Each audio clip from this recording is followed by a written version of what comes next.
আপনাদের গ্রামে এসেছি, আপনারা যে যা পারবেন আমাদেরকে কিছু দিয়ে সাহায্য করুন। ম্যাডাম, কেন হাত পা নেই? আজ করে খেতে পারো না? এসব ধান্দা সব বুঝি। খাটনি ভাই ভিক্ষার পরটাকে বেঁচে নিয়ে, আর আপনারা তেমন জেনে শুনে এদেরকে ভিক্ষা দেন কেন? বিশু চল।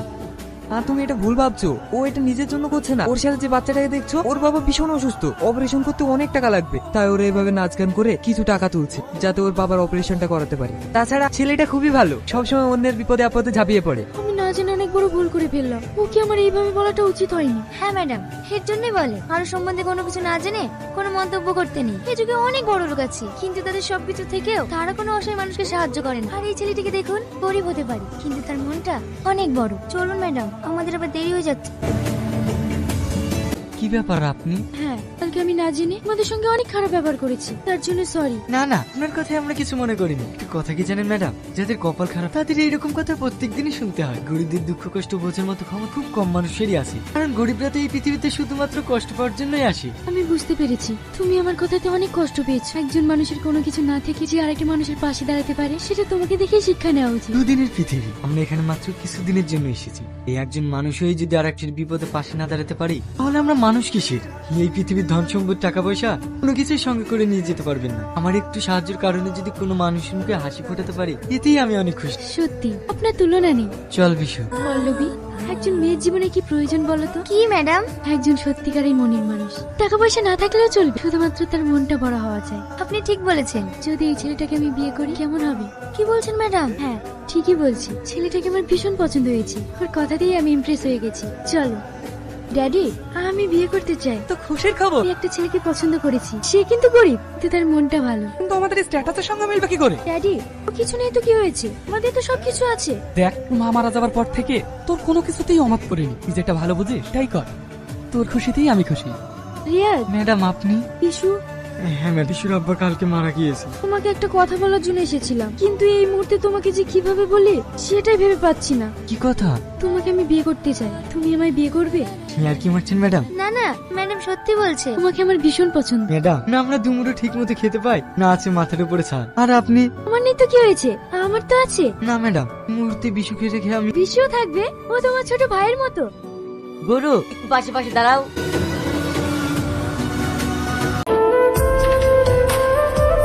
অনেক বেলা হয়ে গেছে, খাবারটা খেয়ে নাও।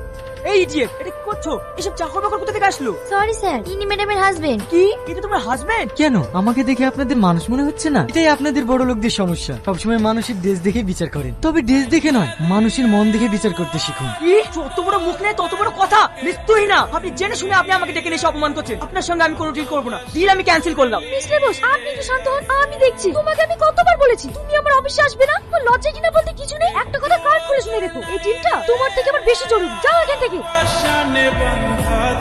গুরু, আমাদের সেই আগের ভিডিও গুলা সব ভাইরাল হয়ে গেছে। আজ অপমান করেছে তো, তোমাকে আমি কতবার বলেছি চলো আমরা এখান থেকে চলে যাই। আমরা আগে যেভাবে ভিডিও বানাতাম ওই কাজ করবো। হ্যাঁ, কুকুরের পেটে তো আর ঘি সহ্য হয় না, কুকুর কুকুরই থাকে। সব ভেঙে ফেল। তুই না। চুপ করো। যেদিন থেকে এরা আমার বাড়িতে এসেছে সেদিন থেকে আমার ক্ষতি ছাড়া একটা কাজ ভালো হলো না। আমার কাছে আমার বলছে, আমার জিনিস ধ্বংস করছে। ঠিক আছে, আজকের পর থেকে তোমার আর কোনো জিনিস ক্ষতি হবে না। আমাদের নিয়ে সমস্যা তো, আমরাই চলে যাচ্ছি। বিশু। আরে আপনি রিয়াজ বাবু না? আপনার ভিডিও আমি অনেক দেখেছি, ইউটিউবে তো প্রচুর ভাইরাল আপনার ভিডিও। হ্যাঁ আপনি? আমি পলিগ্রাম টিভির ডিরেক্টর মতিউর খান। আমি তো আপনার কোথায় যাচ্ছিলাম, আমাদের একটা নিউ প্রজেক্ট আসছে, সেই প্রজেক্টে আমি আপনাকেই চান্স দেবো। স্যার, আমরা তো বড় ফ্যান, সবসময় আপনার ভিডিও দেখি। Thank you. কি হচ্ছে এখানে? রাস্তার মাঝে এত ভিড় কিসে? ম্যাডাম, এখনকার ইউটিউব জগতে সব থেকে ভাইরাল প্লেয়ার রিয়াজ সাহেব এসেছে, সেই জন্য এত ভিড়। মানুষটা সেই একই রকম আছে, একটুও বদলাইনি। এখন কান্না করে লাভ কি ম্যাডাম? আপনি তো নিজের হাতে সবকিছু শেষ করে দিয়েছেন। আমি ওর সাথে অনেক অন্যায় করেছি, অনেক অন্যায় করেছি। ম্যাডাম, আমরা সবাই মিলে একটা ডিসিশন নিয়েছি। আমাদের কোম্পানিকে বিল্ড করতে হলে সর্বপ্রথম আমাদের প্রমোশন দরকার, কারণ অন্যান্য কোম্পানিগুলো তারা প্রমোশনের জন্যই প্রতিষ্ঠিত। তাহলে আমাদের কোম্পানির স্বার্থে যেটা করার প্রয়োজন সেটা করতে হবে। এই প্রমোশনের জন্য আমাদের সেলিব্রিটির প্রয়োজন, আর এখন সেলিব্রিটি হিসেবে একজনই নাম্বার ওয়ান, রিয়াজ সাহেব। হ্যাঁ ম্যাডাম, রিয়াজ স্যার। কিন্তু ম্যাডাম, সেখানে আমরা গেলে হবে না, আপনাকেই যেতে হবে। আমি? রিয়াজ, আমার ম্যানেজার আমাকে সব কথাই বলেছে, কিন্তু সরি, আমি এই প্রমোশনটা করতে পারবো না। রিয়াজ, তুমি আমার একটা কথা শোনো। কি ব্যাপার, এসব কি হচ্ছে? আমি তোমার সঙ্গে অনেক অন্যায় করেছি, জানি এই অন্যায়ের কোনো ক্ষমা নাই। আমি তোমার সঙ্গে আরেকটা সুযোগ চাইছি, প্লিজ তুমি আমাকে ক্ষমা করে দাও, নাহলে আমি নিজেকে কোনোদিন ক্ষমা করতে পারবো না। কেন তোমার অহংকার গেল কোথায়? একটা কথা কি জানো, এই পৃথিবীতে কোনো মানুষকে ছোট চোখে দেখো না, কারণ আজকে যাকে ছোট চোখে দেখছো উপরবেলা তাকে কখন যে কোথায় পৌঁছে দেবে তা কেউ জানে না। সেটা আমি খুব ভালো করে জেনেছি, তুমি আমাকে ক্ষমা করে দাও। তুমি যে নিজের ভুলটা বুঝতে পেরেছো এতেই আমি অনেক খুশি। আমায় কই